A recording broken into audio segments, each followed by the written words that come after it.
Students, आज हम अध्याय 14 विद्युत धारा के रासायनिक प्रभाव के बारे में पढ़ेंगे। आप याद करिए, विद्युत कितनी खतरनाक चीज है। जब कभी आप अपने घरों में बिजली के स्विचेस को या किसी भी बिजली की मोटर को, किसी चीज को हाथ लगाते हैं तो घर वाले आपको क्या कहते हैं? वो ये कहते हैं कि आप गीले हाथों से इनको ना छुएं। ऐसा क्यों कहते हैं? क्योंकि आपको पता है किसका डर होता है? करंट लगने का डर होता है। तो जो हम उसके बारे में हम पढ़ेंगे कि किसमें से करंट फ्लो होता है और किसमें से करंट फ्लो नहीं होता है। तो उससे जो संबंधित है, विद्युत धारा से संबंधित वो दो विशेष शब्द हैं जिसका नाम है सुचालक और कुचालक। हमने 6th में पढ़ा था, आपको बहुत अच्छे से याद होगा। तो चलिए एक बार हम उसको और याद कर लेते हैं कि सुचालक वे पदार्थ होते हैं जो अपने में से विद्युत धारा को प्रवाहित होने देते हैं, और इसके उदाहरण है सभी तरह की धातुएं, जैसे सोना, चांदी, तांबा, एल्यूमिनियम, ये सभी इसके उदाहरण हैं।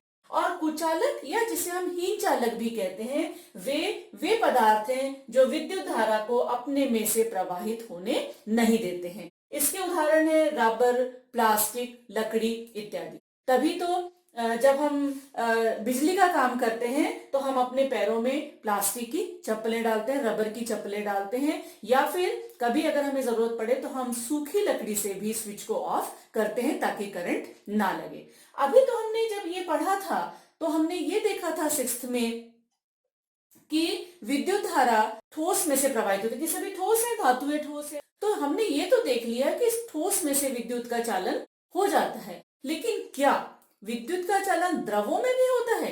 तो आइए अब हम इसका पता भी लगाने की कोशिश करेंगे।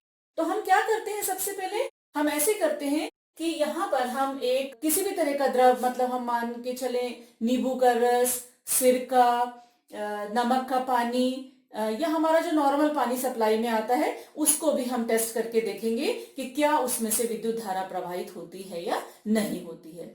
अच्छा, कभी कभी आपको याद होगा जब हमने 6th क्लास में जब हमने टेस्टर बनाया था, टेस्टर वो था जिससे हमने ये देखा था कि पर्टिकुलर में से विद्युत धारा प्रवाहित होती है या नहीं है। टेस्टर के बीच में हमने क्या लगाया था? एक बार लकड़ी भी लगाई थी, एक बार प्लास्टिक भी लगाया था, और एक बार हमने उसमें लोहे की चाबी भी लगाई थी। तो हमने तब तो देख लिया था कि उसमें से विद्युत धारा प्रवाहित हो रही है या नहीं हो रही, क्योंकि जब हमने लोहा जैसी धातु लगाई थी तो वहां तब बिजली का बल्ब जल गया था, और हमने जब उसमें रबर और प्लास्टिक लगाया था तब बल्ब नहीं जला था।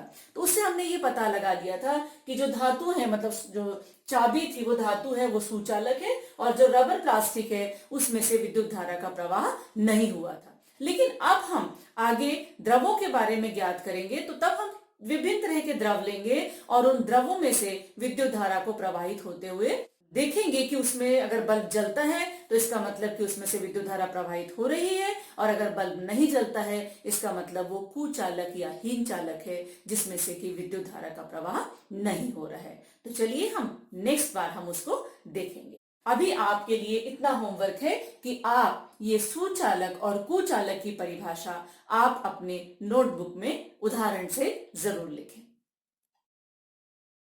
NTPC Faridabad and Chief Minister's Good Governance Associates Program with Star Teachers of Faridabad.